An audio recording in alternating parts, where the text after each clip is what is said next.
What's up guys, Omni here, and today I'm going to talk about the results of my poll on people's feelings about the Ayra situation. Here you can see the results of my poll. The poll question was, what do you dislike most about the Ayra situation? The overwhelming answer was that she was placed on a banner with two older characters. That makes sense because that's what stands out the most about the situation, since it basically looks like intelligent systems split her off from a banner and place other characters into the banner to decrease the chance of you being able to get Ayra. Personally, this move didn't really surprise me that much, because this was essentially an example of a bait banner, and intelligent systems have definitely done a bait banner before. If you recall, or maybe you haven't played at the time, but the bait banner meme, it became a meme because of something similar that intelligent systems did. Everyone was clamoring for Ike to be released, and then he was finally released in a banner, in a Path of Radiance banner, and then a few days later, the Hero Fest 1 released, and everyone was just like, everyone just got baited by the Ike banner. They had no more orbs left for the Hero Fest banner, which had, at the time, the four most popular units, four most desired units in the game, with Yoma, Hector, Takumi. He was desirable at the time, he sure was. And who was the other one? Blue. Who was blue? I don't remember who the blue unit was, but I know. Oh wait, and Azura. So this is not the first time that intelligent systems have done a bait banner, but this banner is much worse than the previous bait banner, because obviously there's no increased rates.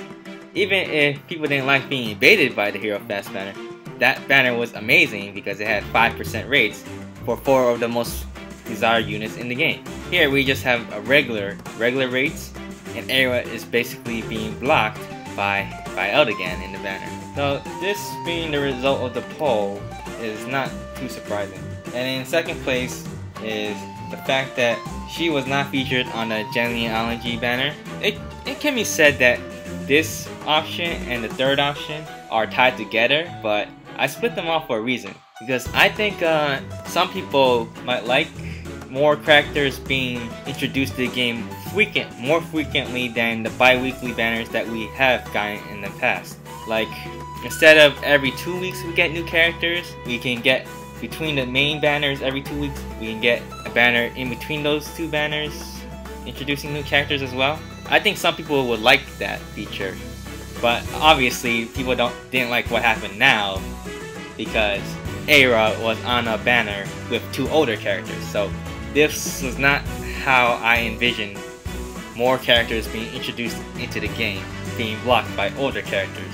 That's not how they should be introducing it.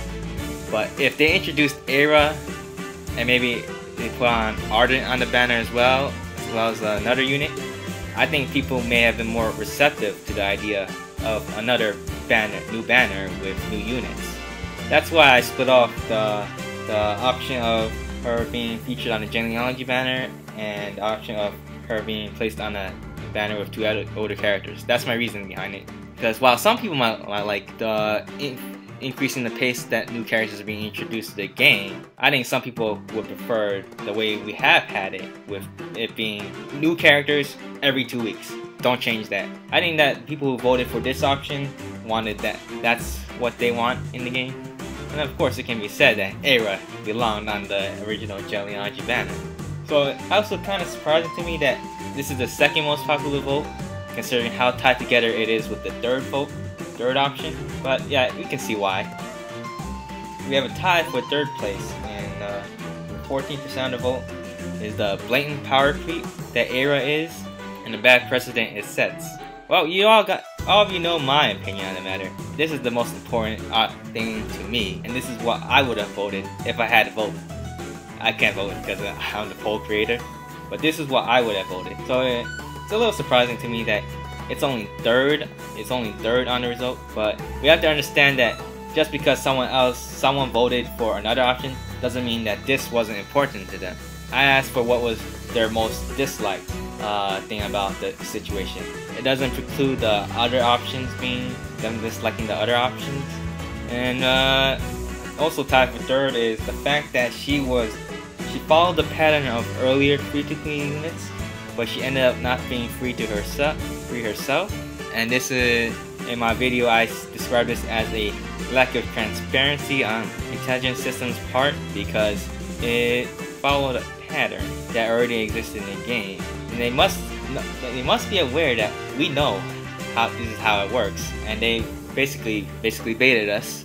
The only way to resolve that issue is just for them to be more transparent than they have been. And finally, in last place, but still 11% of the vote, which I think is a significant amount, is the grizzled gacha veterans who'd have no problem with the situation because they have come to expect this from gacha games, and they're not entirely, in their opinion's not wrong. This is what you can expect from gacha games. I think they're a little too negative about their perception of the genre is too negative, because we have seen what a good gacha game can be like.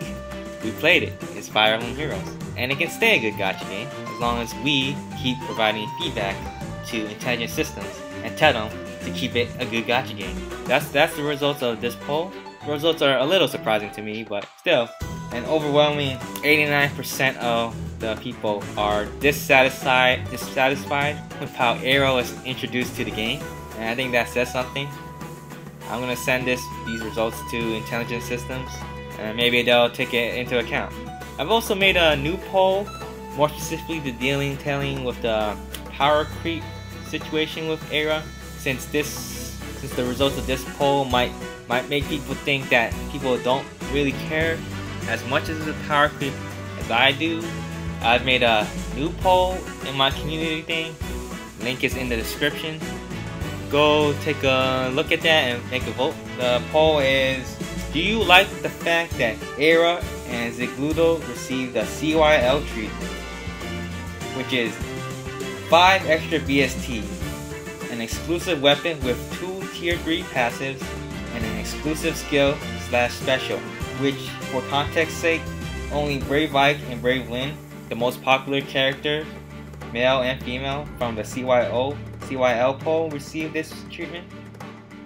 And I want you to pretend that Ayra was not released on a separate banner when you answer this poll, since that might influence your vote. I want you to just think in context of the power creep, the CYL treatment that those 2 characters receive when you vote, and go take a look at that and make a vote.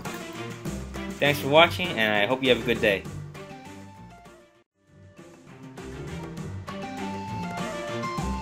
Watch this.